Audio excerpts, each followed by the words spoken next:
રાજકોટના ઈશ્વરિયા ગામે કડવા પાટીદારોનું મહાસંમેલન યોજાયું હતું, જેમાં માત્ર વિકાસ કાર્યોની જ વાત નહીં પરંતુ સામાજિક મુદ્દાઓ પર પણ ચર્ચાઓ થઈ હતી.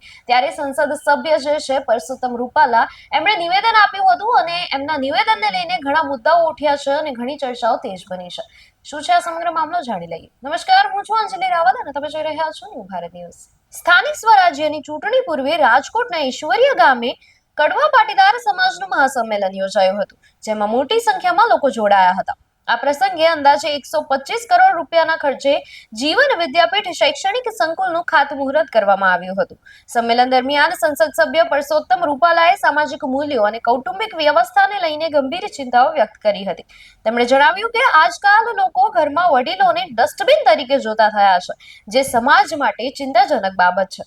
રૂપાલાએ વધુમાં કહ્યું કે ગામડાઓમાં દીકરીઓને યોગ્ય સ્થાન મળતું નથી અને જો આ સ્થિતિ ચાલુ રહેશે તો સમાજ માટે ગંભીર પરિણામો આવી શકે છે.